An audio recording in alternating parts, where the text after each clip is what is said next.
to the baseline.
We'll count it. I think we'll did you invite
Hello.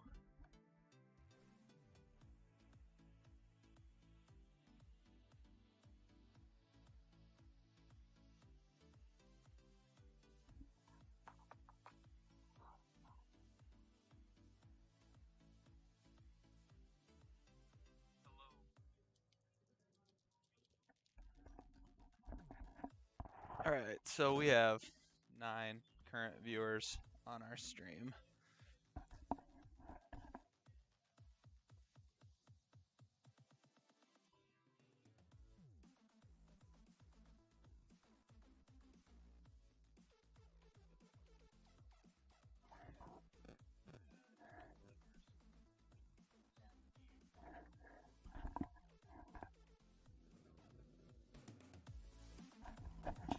We had more earlier. We were up to like almost 20, which is great. Glad everybody jumped on. I am Mr. Frederick. I'm the esports coordinator for Forest City High School. This is the first year of our esports club. We compete in the Iowa High School Esports Athletic Association. This organization started a few years ago. This is my first year at Forest City. In my previous district, I started an esports club there, and we participated in the pilot season of the Iowa High School Esports Association. There's different titles that they run throughout the year. They have different seasons. They have the fall season, the winter season, and the spring season. And so this fall, we competed in Super Smash Brothers on the Nintendo Switch, which was a successful start for us. A lot of participation. It was a lot of fun. And then now this winter, we're currently in our Rocket League season. And so you can go online and look at the Iowa High School Esports Association website and look at all the different titles that they play. The current equipment that we have right now allows us to play Smash Brothers and Rocket League. We're playing with a mix of both equipment we have in our room and also equipment that kids are using to play from home. So right now we actually have some students competing in our room and some students who are competing remotely. As you can see, things are going pretty well right now. Normally on an esports team, both collegiate or at the amateur level, you'll have a shoutcaster, which would be close to like what a broadcaster is on a normal sports broadcast. So we're lucky enough here in Forest City to have Zarin Egestal for KOW, who will go to all the matches, both wrestling and basketball, football, volleyball, all the different sports, and he'll broadcast the action as it's happening. In esports, you have a shoutcaster, which is essentially the same thing, where they talk through a little bit of the game theory as well that's going on. I am nowhere near qualified to shoutcast a Rocket League match, but I did just want to jump on and kind of give a little bit of information about what we do and who we compete with, who we compete against. And so right now you can see at the bottom we have Sam and Josh, two of our Rocket League players, playing a 2v2 match against Griswold. Griswold is just using, looks like to be generic school issued accounts. So you can see at the bottom where it says Grizz Esports 2 and Griswold Esports 1. Those would be their accounts. I encourage our students to use personal accounts because there's a lot of colleges out there and universities that offer esports at the next level, and they offer scholarships. And so I feel it's best for our kids to brand themselves while they play these sports, because statistics, I'm tweeting them out all the time from our esports Twitter account, and I want them to show what they're capable of doing. So if there is a collegiate coach who wants to jump on and see their stats, they're recruiting the player. All right, they're not recruiting Forest City Esports 1, but they're recruiting Josh or they're recruiting Sam. And then there are websites where you can pull up Rocket League statistics. So you could type in JSH8402 and you can see Josh's statistics all time that he's played. And you can see I tweeted earlier this week some of our lifetime statistics from our 4 Rocket League players, and there's like 10,000 wins combined between the 4 of them, which is a lot, clearly. So you can see based on the play right now, that's not super surprising as we take a 14-0 lead here in match number 2. So it is a best of 3. A lot of times we'll play 3 versus 3. Griswold unfortunately wasn't able to supply a third player, and so we did decide to go 2v2. We did win that first one 10-0, and now we're up on the second one 14-0. So we play best of 5.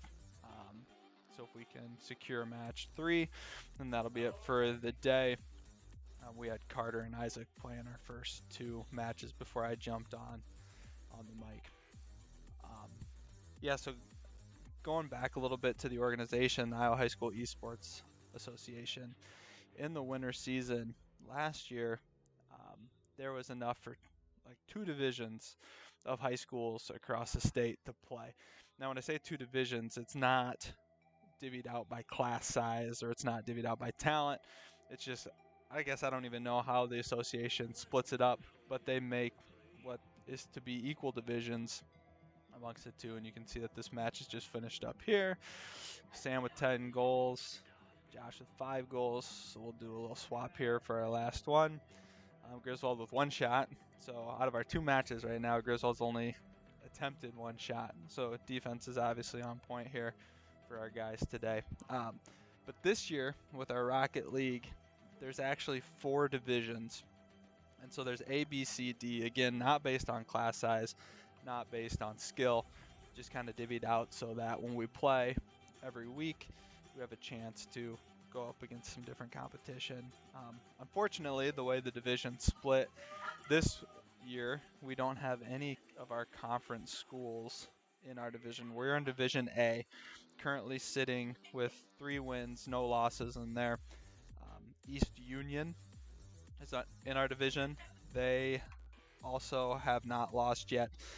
Greene County is the other school in our division that hasn't lost yet. So 2 of the schools that we haven't played yet also haven't lost. So we have some good matches here coming up in the next couple weeks. We also have Pocahontas area. They have 1 win. Thomas Jefferson, Council Bluffs, we played them and we beat Thomas Jefferson. Council Bluffs, Abraham Lincoln. We have played them earlier this season, won that match. Griswold, who are playing currently, and then Okoboji. And so again, Forest City, East Union, Greene County, Pocahontas area, Thomas Jefferson, Abraham Lincoln, Griswold, and Okoboji. So a real good mix of schools that would typically be in different class sizes. I mean, you can pull up the beds numbers and you see that it varies quite differently, obviously, from a Council Bluffs, Abraham Lincoln to a Pocahontas area, right? Obviously, there's going to be a lot more kids in Council Bluffs, Abraham Lincoln, but that's part of what makes this fun, is that you get to see different class sizes. Just to kind of run through the other ones just so you know who's all involved in this. And now there's schools involved in the Iowa High School Esports Association that might not necessarily be in Rocket League. The other title right now that's being played is Rainbow Six Siege. That participation is quite a bit lower in that one for a few different reasons. Rocket League's free to play. Rainbow Six is not. Rocket League is played on multiple platforms. Rainbow Six is mostly played on PC. But just looking at back to the divisions, who's all playing Rocket League, we have our 8 schools in Division B: Iowa Falls Alden, Roldan Story, Hampton Dumont, Davenport Central, Lake Mills, Nevada, and Newman Catholic. So 2 schools in Division B that compete as well in the top of Iowa Conference. In Division C, you have East High, which would be Waterloo, Osage, St. Ansgar, Denver, Dike New Hartford, Vinton Shellsburg, West Delaware, and Crestwood. So Osage, St. Ansgar representing top of Iowa Conference in Division C, and then Division D, Cedar Rapids, Kennedy, Linn-Mar, Prince of Peace, Wapello, Fairfield, New London, Mid Prairie, and Williamsburg. So the teams that are sitting at the top of their divisions right now in Division A would be us. Division B would be Iowa Falls and Roldan Story. Division C, East High. And Division D, there's actually a 4-way tie at the top between Kennedy, Linn-Mar, Prince of Peace, and Wapello. So really a lot of fun to play these games each week, play these matches in the stream. It's nice that we have a little bit larger of a showing watching the stream tonight. It's kind of a good time, really, if you think about it. Usually we play either Mondays or Thursdays. And when we play at 4, which tonight got started a little bit later, but when we play at 4, it allows for kids to watch the stream, whether they be traveling to a basketball game or wrestling match, in the bus. Gives them something to watch and to support the kids who are playing this, because we take it pretty seriously and compete, and it's fun for the kids to have the recognition of kids watching. If you feel so inclined, you can go to our Twitter account and follow us there, or you can follow our Twitch. At both of those places, we have an opportunity to leave donations, which could be used to get new equipment as we go through. Right now, if you came into our room, we would have a couple PCs available. One we just got from Mr. Sopko that we can test out, and then I have mine that we use to stream, and then we also have 3 Nintendo Switches, which work great for Smash and for Rocket League here. So again, thanks everybody for jumping on the stream. If you ever have any questions about esports or what it looks like, you can always contact me. You can go to the school website, staff directory. My name's Ryan Frederick, so it'd be rfrederick@forestcityschools.org. Ask as many questions as you can. Follow us on social media. Support our kids. If we can secure this match here, it looks like we'll be going into the playoffs at least, and so it'd be a great representation for Forest City, and it's awesome these kids can compete for their school. So again, thanks for jumping on the stream. I'm gonna pop off here, but we have about 2 minutes left in this match, and that will probably do it for this round. So thanks again, and keep watching, please.